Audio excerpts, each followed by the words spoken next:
Once again, welcome to St. Peter the Apostle Anglican Church as we continue our series on Anglicanism 101. What is Anglicanism?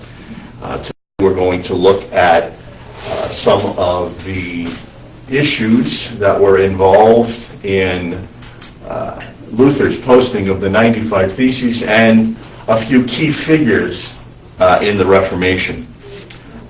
Keep in mind that next week I will be out of town, so we will not have Christian Ed next week. The following week we will get into the English Reformation. We'll have an overview of the English Reformation. We'll look at some of the key figures on both sides of the English Reformation. Most notably, obviously, we'll talk about Cranmer a little bit, but we'll look at Matthew Parker and John Hooper and their significant role within the English Reformation, and we'll also look at Stephen Gardiner and some of those gentlemen from that position. But for this morning, what we want to do is we want to take a look at, for the most part, Luther and the 95 Theses. We're not going to look at all 95 Theses. We're going to just pick out a few points that will become emblematic, for all intents and purposes, of what has been happening throughout church history. You know, we give Luther a hard time in some quarters because of what he did, but the reality is he really did not mention anything in the 95 Theses that others had not pointed out prior to him. Luther himself was he was a man of his time. And when I say that, what I mean is that he had the personality of somebody from the 1500s, which means that when you got involved in disputes with people, it wasn't polite. Just to give you an illustration before we get into some of the issues with the 95 Theses that Luther raised, Luther had an ongoing battle with Sir Thomas More. Sir Thomas More referred to Luther as the south end of a northbound jackass. Luther, in turn, said that Sir Thomas More believes that he has his head in the bosom of Christ when he actually has it up Christ's, and you can fill in the end. Goodness. Now, you can find this in Table Talk. This is not, I'm not making this up. This is how they interacted with one another. The difference is, in most cases, they would go out, if they were within close proximity to one another, they would go out and have a beer at a pub, as long as they weren't talking about any of this stuff. So while the rhetoric was vitriolic and included some really acerbic invectives, the personalities were all kind of the same. You know, I mean, you get some guys like later on you'll get Archbishop Grindal, who are, you know, a bit more staid, but it was not polite. You know, we sit here and we cringe today when people say something in the most delicate manner that would offend somebody. If these people were transported to the 16th century, their heads would explode. They would spend hours crying over some of the stuff that was said. Erasmus wrote In Praise of Folly, which was one of the more prominent texts that came out of the Reformation. And I think I mentioned this in a previous lecture, but it bears repeating here. Luther responded to Erasmus's work by saying, "It is such a shame," and this is a paraphrase, "it is such a shame that such lofty and erudite communication about such a subject would be communicated, because it's like bearing a silver platter with a pile of dung on it. So when we're talking about what's taking place, there is passionate disagreement. But there's also a sense of Christian charity personally. What we don't get in many cases is the significance of this. Why are these people so passionate? Why are they so exercised when they interact with one another? And the simple reason is that they actually believed in the spiritual nature of their lives. For them, these were battles of eternal consequence. These were not something that were just tacked on to their lives. I had a buddy of mine years ago that went to Switzerland, and when he went to Switzerland, he interacted with somebody from an historic Anabaptist church. Now, the Baptists that we have today are distant relatives of the Anabaptists. But the Anabaptists were vehement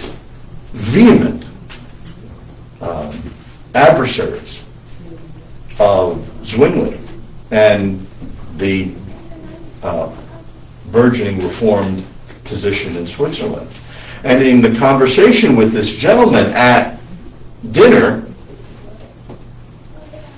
my buddy was talking about the non-denominational, quote-unquote, evangelical Baptist movement in the United States. And this guy, in the middle of it, and now you have to picture this. This is a Swiss dignitary sitting with these students from Christian University in the United States. And after this exchange takes place, this gentleman's eating his soup, and without missing a sip, turns around and says, "You know what they did with Anabaptists? What Zwingli's response was?" And he went, "No. He drowned them." And that's what Zwingli did with the Anabaptists. You want to be immersed? We'll immerse you. Because they believed that an erroneous doctrine would damn your soul to hell. We talk about the Inquisition, and we talk about what Rome did in the Inquisition. The quote-unquote, the torture, the abuse. And we sit there and go, how horrific. And I've often asked myself, is that because we don't take spiritual matters as seriously as they did? Because Rome's mentality was not some garish, masochistic, macabre delight in torturing and murdering people. Rome's concern was this. It was Matthew. What did Jesus say in Matthew? Don't fear the person that could kill the body, right? Fear the one that could kill the body and the soul where? In hell. So Rome came to the Inquisition with the idea that, okay, if you have an aberrant theology, I'm not talking about what they did with Jews, but if you have an aberrant theology, it is better for us to hurt you if we can get you to correct your theology. Because I would rather hurt your body and save your soul than to allow you down a path of error which damns both your body and your soul. Now, we can sit back and we can say, okay, that was a bit extreme, we probably shouldn't have gone that route, etc., etc. But they took it seriously. And it would that I would pray that we would start taking spiritual matters as seriously. And I'm not advocating that people go out and torture people to get them to convert. The Muslims have already done a fine job with that. But there is that element that we need to recognize we're talking about eternal things. eternal things. And I come back to that, my favorite line in the movie The Gladiator. What you do on earth echoes in eternity. I mean, it's whether or not that line is a quote from some ancient playwright or whether it was just a scriptwriter, that is a brilliant line because it sums up where we need to be and what we need to understand. All right, let's look at some of the key elements of the 95 Thesis. I'll rattle them off and then we'll talk briefly about them and then we'll talk about some of the main players. Let's look at 5 of them. Luther critiqued indulgences, which others had done. He addressed the competing authority between Pope and Scripture, which others had done. He was very interested in true repentance. We'll talk about that in a minute. He discussed the responsibility of the church, and he talked about salvation as a gift in and of itself. Now, there isn't anything that I just mentioned that others prior to Luther had not addressed. Luther, for his part, was intimately affected by his own sinful nature. He was well aware of who he was as an individual. And to encapsulate Luther's battle, I'm simply going to phrase it in this way. He could not find spiritual peace in the sacramental and penitential system of Rome. Now, this was a man that would go to confession and stay in confession for 8, 9, 10 hours. This was a man that would beat himself. He would whip himself because of his sin. What most people don't know is that Luther was actually began his training as a lawyer. His father wanted him to be a lawyer, but he had a conversion experience, and from that point forward, he decided that he was going to become an Augustinian monk. He was riding on horseback and riding through the woods one day. A thunderstorm came. A bolt of lightning hit a tree right next to him, knocked him off his horse, and he was so afraid that he just prayed and he said, "St. Anne, save me." And when he survived, he took that as a sign and became an Augustinian monk. But he could not, through the Roman system, in his thinking, he could not rectify the tension that he felt in his own soul with his own sin. It was so bad that, and we're talking about, Sproul uses a very funny analogy. It was like, Brother Martin, it doesn't matter that you coveted a second bowl of Brother Andrew's gruel. This is the type of, the most minute sins ate at him. Why? Thou shalt love the Lord thy God with all thy heart, and with all thy soul, and with all thy mind, and with all thy strength. Now take that statement and apply a lawyer's mind to that. And he comes to the conclusion that not only have I not done this with all of mine, I haven't come close to doing it at all. So he applies a lawyer's way of thinking to this particular text, and it eats him alive until he comes across Romans. Therefore, having been justified by faith, it is a gift of God, and it completely revolutionized his thinking. Completely. So he saw what was going on. I mentioned a couple of weeks ago that he had taken a pilgrimage to Rome. He had walked up the stairs of, what was it? I can't remember. I think it was St. Anne's, actually. But he walked up the stairs, like 122 steps or something like that, on his hands and knees. Marble steps. He walked up. And he got to the top, and it was almost as if he looked around and he surveyed, his kingdom, and he said, so what? I mean, really? That's it?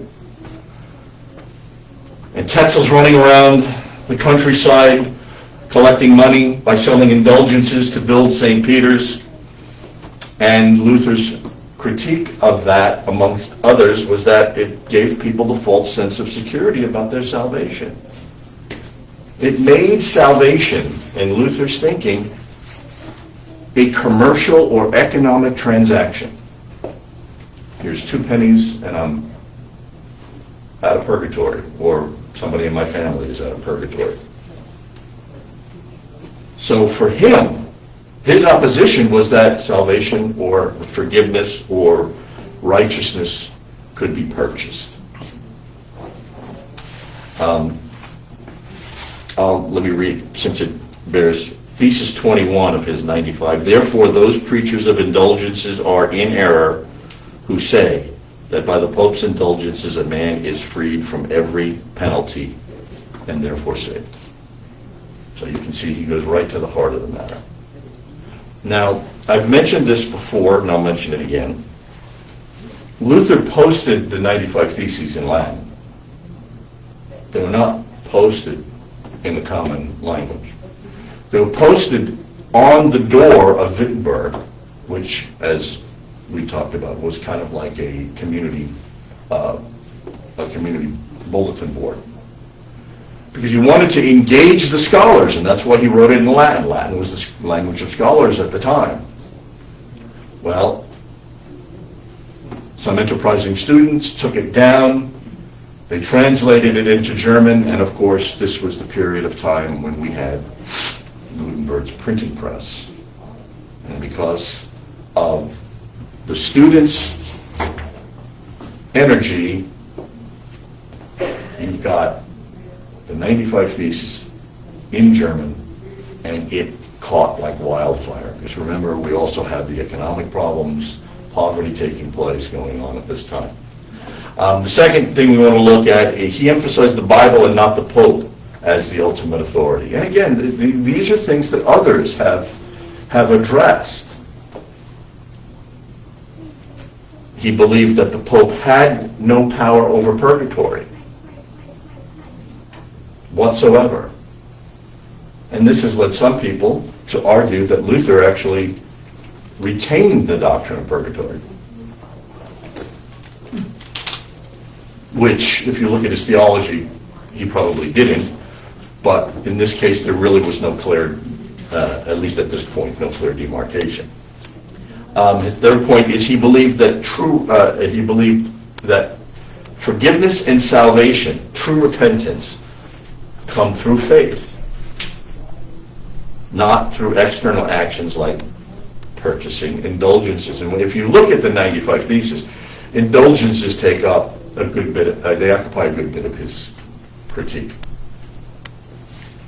A Christian's life should be marked by inner transformation and humility, coming from the man who said Thomas More had his head in a certain place.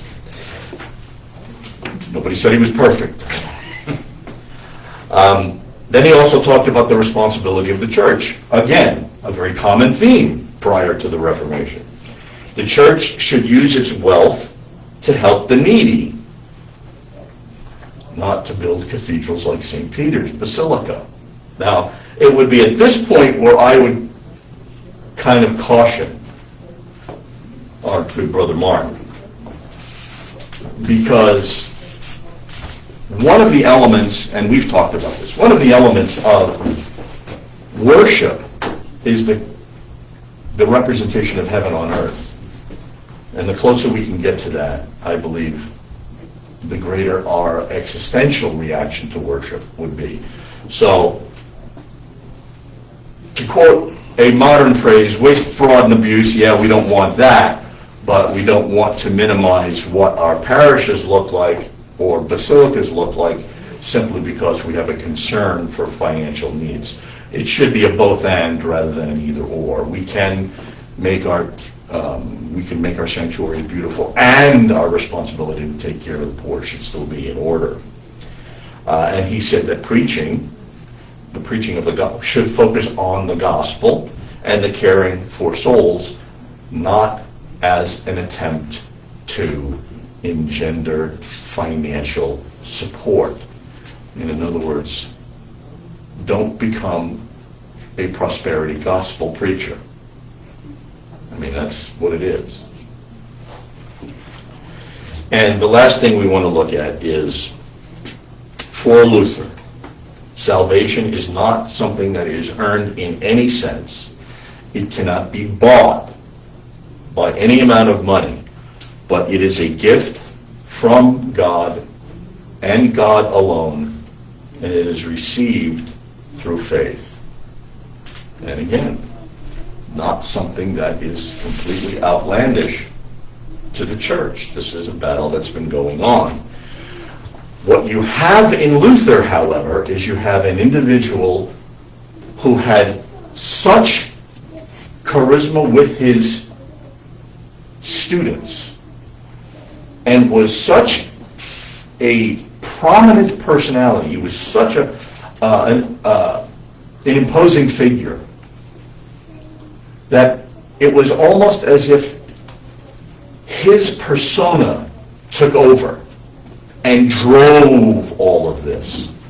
And by doing that, it took all of those disparate or disconnected, though related, subjects that had been going on prior to the Reformation and channeled them and focused them in one person moving in one direction. And it would not be outlandish to say that Luther is one of those few human beings that you can actually point to that has changed the world. That is not an exaggeration.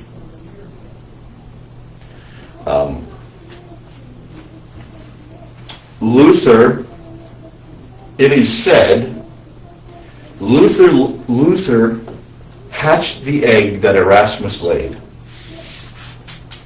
Erasmus took, and we talked about the Renaissance and the Advantes and going back to the sources. Well, Erasmus took that up, and he produced one of the first critical editions of the New Testament Greek, almost 1 year before Luther posted the 95 Theses. In 1516, Erasmus creates and he publishes his critical edition of the New Testament, and it was from that Luther translated his New Testament, his Bible, into German. Luther was one of the few at the time that was actually trilingual. Luther was one of the few scholars at the time that understood both Greek, Hebrew, and Latin. So he was, if we could say, the right guy in the right place at the right time.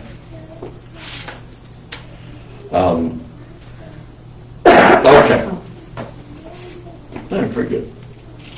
Now, I'm just going to hit some names for you so that you know that it was essentially prosecuted by Luther for whatever circumstances the Lord dictated, but Luther became the focal point. But there are others that were also critically involved in the development and prosecution of the Reformation. We've looked at Luther. Another one was someone that was very much influenced by Luther, initially considered himself a Lutheran, and then ultimately wound up developing his own theological perspective such that he became known as the theologian of the Reformation. Philip Melanchthon called John Calvin his mentor. And Calvin's Institute became one of the first dynamic systematic theologies of the Protestant Reformation. It went through a couple of revisions, but it was written in French. And remember, we talked a while ago about the nationalism that was developing at this time. So here we have these countries identifying with Luther's theology, moving the Reformation forward, but each of them developing their sense nationally as to how they're going to understand the Reformation. Calvin was French. Born in Lyon, eventually was actually threatened by William Farel.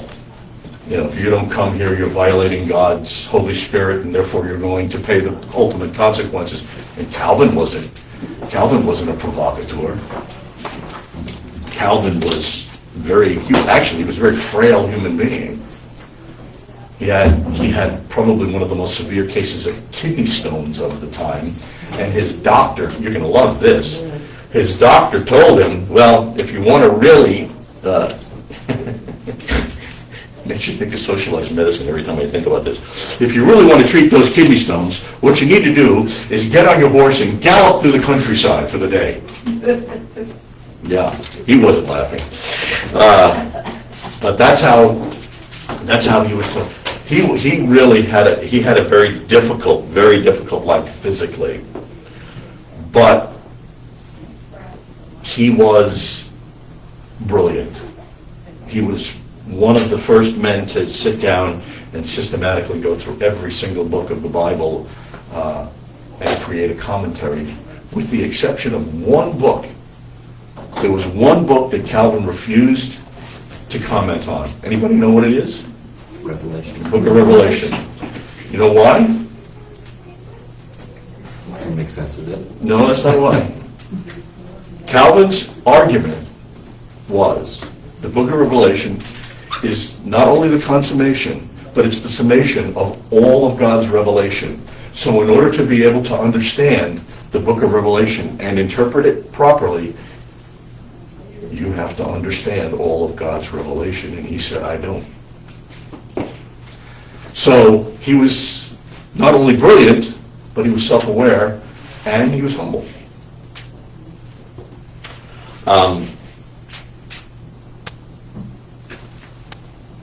He went to Geneva. We talked about the Servetus incident, and because of his they brought him because of his preaching. And after he was there for a few years, they got rid of him because of his preaching. It was like, I don't want to listen to this anymore. And they drove him out of town. So where did he go? He went back. He went back to France. And he went back to Strasbourg. And there he met somebody that we will talk about when we get to the English Reformation, that basically affected his understanding of the Eucharist. He studied under Martin Bucer, who was also an individual that began within the Lutheran persuasion, but kind of negotiated his way through becoming more reformed later on. And let me, just as a quick aside, I'm not going to talk a lot about him. I actually taught a lecture on him, but if you read Darius McCullough, who was probably the leading Reformation scholar today, arguably, from Oxford, McCullough will tell you that when we talk about the major figures of the Reformation, Luther, Calvin, Zwingli, and to a lesser degree Cranmer, he said, we are missing out on the fifth most important person in the Reformation, and that was Martin Bucer. The anglicized way of spelling his name is B-U-C-E-R. He was German, so the German way is B-U-T-Z-E-R. So you can, however you want to write that down. But all I'm going to say about Bucer is this. If you look at, now mind you, we're talking about Europe, England, France, to some degree, Scandinavia, Holland, Switzerland, Spain, Austria. You look at all of the major conferences, all of the major colloquies, and Bucer is there. This man had more frequent flyer miles than any human being that I have ever encountered. And that is not an exaggeration. He was everywhere. At Worms, he was there. At Marburg, when Luther and Zwingli were going at it to discuss how the Reformation was going to move forward, Bucer was there. And you can go down at every single major conference, synod, diet, whatever. Bucer was there. And he winds up in England at the end of his life. And we're going to talk about him when we get to the English Reformation, because he had a major impact on who we are. Then there was Zwingli, who he was actually, and if you talk to many of his followers, they will tell you that he was actually the progenitor of the Reformation, because he wrote prior to, Luther wrote 95 Theses, Zwingli, if I remember right, wrote something like 117 prior to Luther, right? He was a chaplain. He died at the in the Battle of Capel.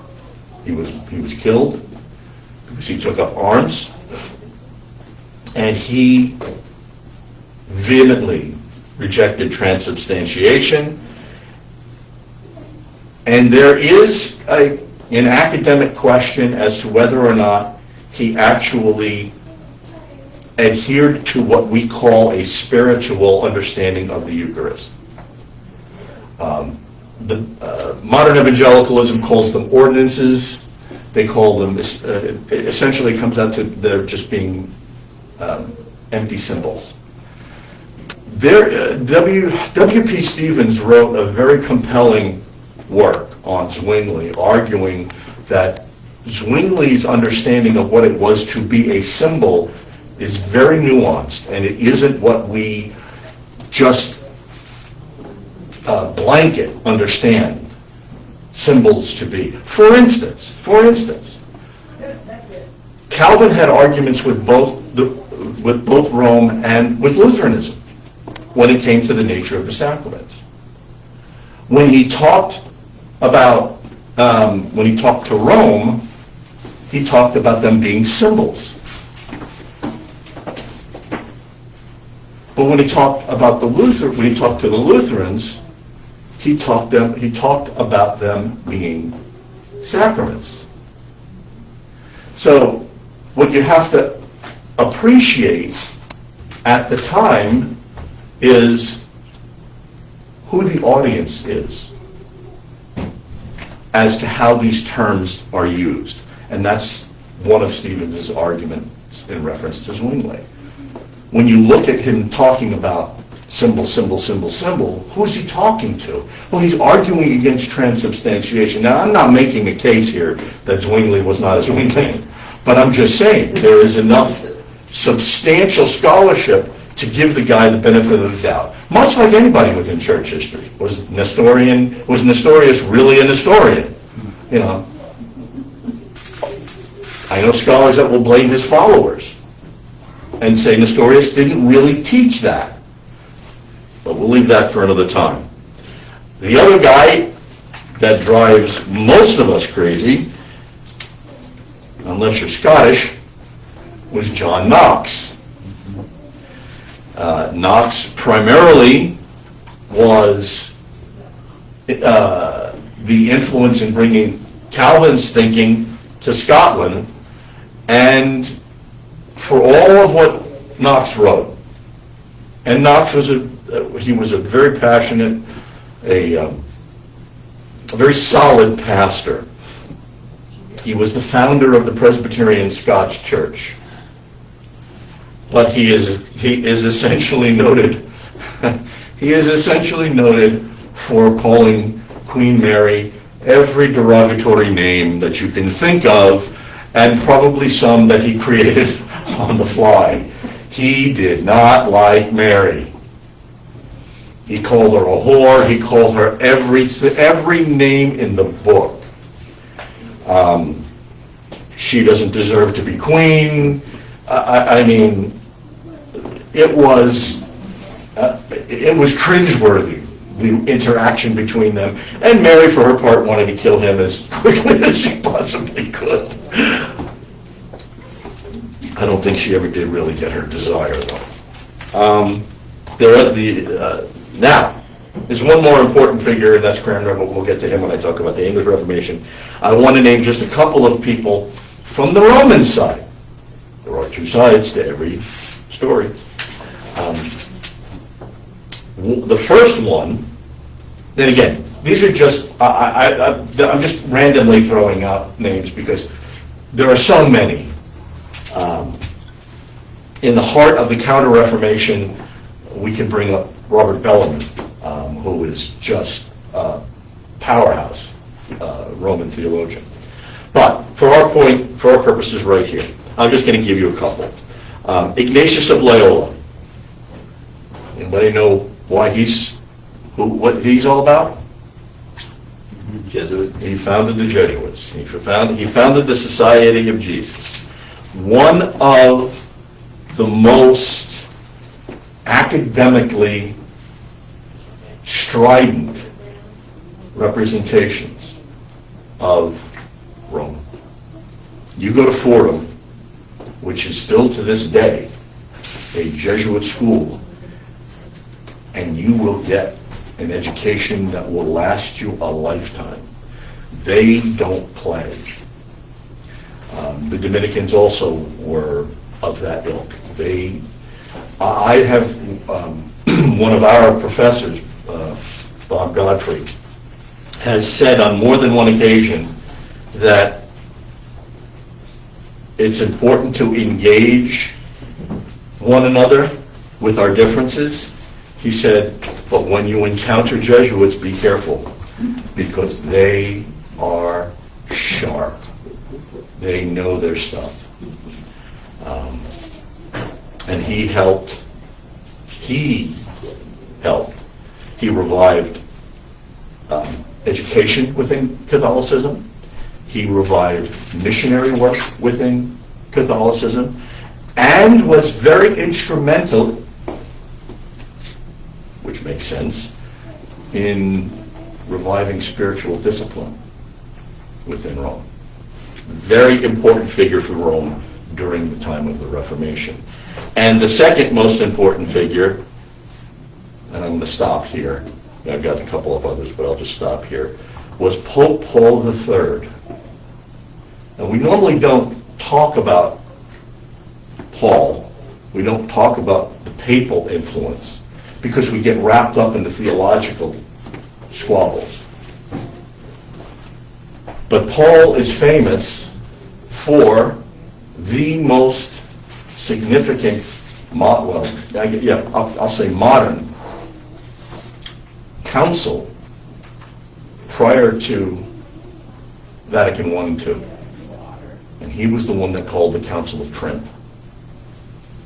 And Trent lasted from 1545, right in the heart, smack dab in the middle of the Reformation, to 1563. And the reason for the length is because there were I believe it was two interruptions because of war with France, amongst others. And this led to the official Roman response to Protestantism.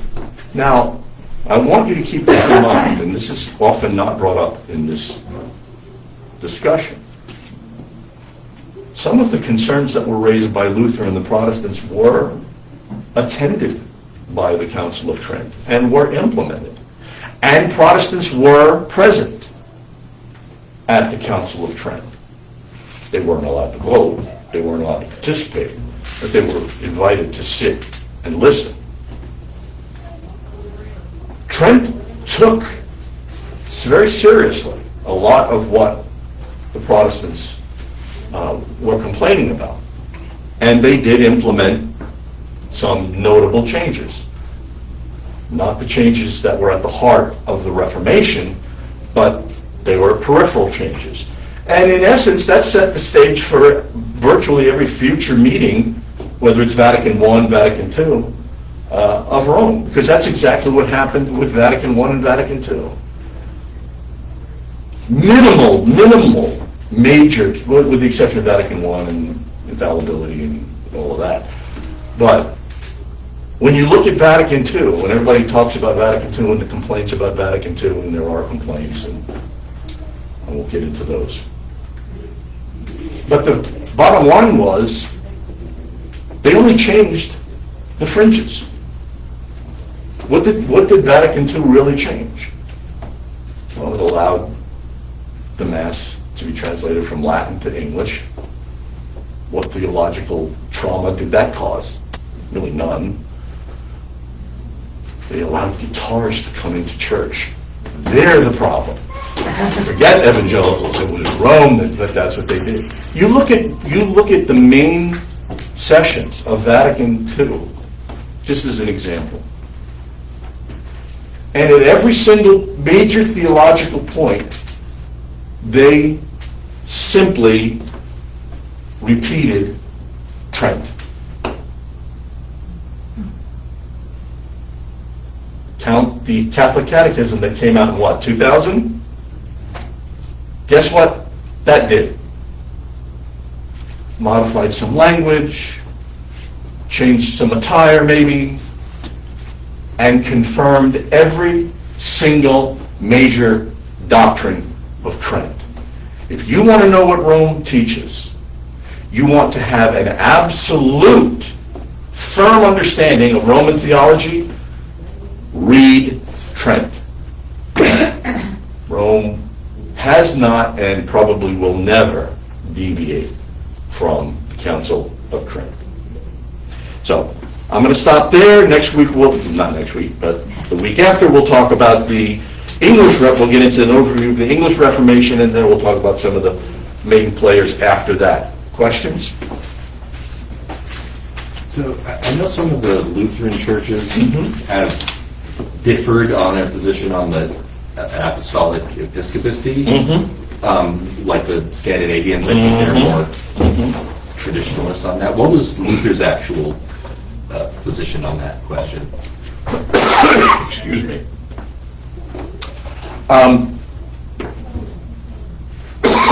Sorry, going down the wrong way. It would be very much akin to what some Anglicans have argued.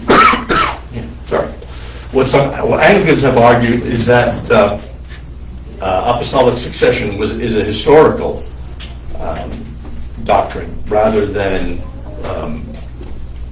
an absolute derivative understanding of gifts and authority that is passed down. The problem with that is that once you get past Luther, then bishop just becomes the name of a head guy in a local area. There's really no connection. There's no succession in the way that we have apostolic succession, or the way Rome or Orthodoxy has apostolic succession. That ended with the Reformation. Even in the Scandinavian Lutheran Church? Now, the Scandinavian Lutherans try and stay as close as they can, but the German Lutherans, even to a lesser degree, the Lutherans in Holland, they kind of play fast and loose with that. Interestingly enough, if you do have any interest in that, looking at that, Mike's Archbishop Peter Robinson is very, very interested and does some good has some good material on the relationship between episcopacy and the Scandinavian expression of episcopacy. So I would encourage you to look at some of the stuff that he is posting if that's what you're interested in. He does a good job with that. So you're using the term Protestantism. That's what came out of the Reformation, or because it was protesting all of these things? Well, that's a good question. Most of the Protestants would never have identified themselves as Protestants. That was a pejorative term that was placed on them by Rome. They were protesters. That's why Rome doesn't call it the Reformation, they call it the Revolution, or the Protestant Revolt. And their argument, very simply,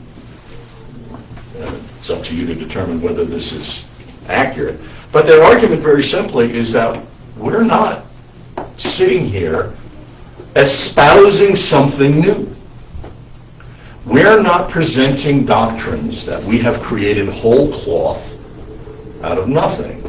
What we are doing is we are latching, and this is my way of saying it, they probably wouldn't have said it this way, but this is my way of saying it. We are latching on to the Renaissance concept of going back to the original sources, ad fontes. We are going back, and we are trying to cull from these ancient sources what the church believed at that time. And now we're bringing it forward, and we're saying, all of them, with the exception maybe of Knox, all of them were saying, we're Catholic. We just want you to look at this. Pay attention. There's deviation here. There's a problem. Luther, Calvin, and Zwingli never left the Roman Church. They didn't say, oh, that's it, I'm tired, I'm taking my marbles and I'm going someplace else. Never said that. They were churchmen. And this is part of the problem with understanding the Reformation, and that is we get into a mindset where we want to make bad guys out of our opponents. Well, these were brothers within the church. Luther posted posted his 95 Thesis on the door of Wittenberg because he wanted the scholars of the church to consider this, to improve the church. He wasn't out to divide the church. Same with Calvin. Calvin picked up where Luther left off, and Calvin was far more systematic than Luther ever dreamed about being. And he went point by point by point by point on these major doctrines. And Rome said, you know what? We're E.F. Hutton. For those of you that are of age. Oh my gosh, you guys are so young. E.F. Hutton was a marketing company back in the, are they still around? An investment house. Yeah, well, are they still around? I don't think they're around. They got They're bought out, yeah. E.F. Hutton was an investment house. You take your money, you put it in there, and they make money for you. Okay. And there was a commercial that ran during, gosh, I can't believe I actually have to say this. There was a commercial that ran during the 70s and the 80s, and you would see crowds of people, hundreds of people. And one person would say, well, E.F. Hutton said, silence. And everybody stopped talking.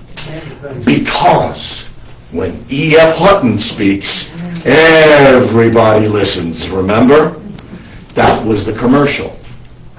And that's what Rome did during this time period.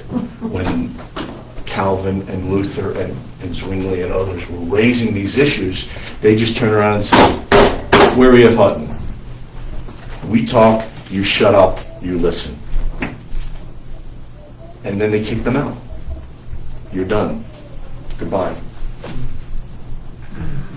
So I thought Luther said, like, God forbid anyone puts my name on anything. That is true. So- He never wanted a religion or a denomination to be caused. Let's put it that way, caused by him. So when did that happen? That happened with Philip Melanchthon. It's one of those things that it's very difficult to put a finger on the exact day when it occurred. But Melanchthon, when he took over for Luther, started talking about the theology of Luther. And of course, people are lazy, and it's like, oh, well, that's just a Lutheranism. That's just a Lutheranism. That's just a Lutheranism. And then you got Lutheranism. Same thing with Calvinism. Oh, that's a Calvinism. That's a Calvinism. One that always drives me crazy is like, Calvin was the one that invented predestination. I said, Calvin didn't invent predestination. Augustine and Luther said more about predestination, and more forcefully, than Calvin ever dreamed of saying. And, not that you asked, but when Calvin wrote his Institutes, the doctrine of God begins in the first book. Guess where predestination is placed? In book 3, when he talks about the Holy Spirit. It was almost as if it was an afterthought, which it wasn't, because Calvin was very systematic. But he knew, and he understood the force of this doctrine, but where it was properly placed. So it isn't like what everybody says, well, Calvin just said God chooses and does this and that's it, and boom. No. For Calvin, predestination was a comfort, because it is a derivative of the ministry of the Holy Spirit in our lives. Fair? I mean, as far as Luther, forget about the Calvin stuff. Well, don't forget about the Calvin stuff, but that wasn't what we're going. Anything else? You've got 60 seconds, and then we have to go. Oh, time's up. Morning prayer.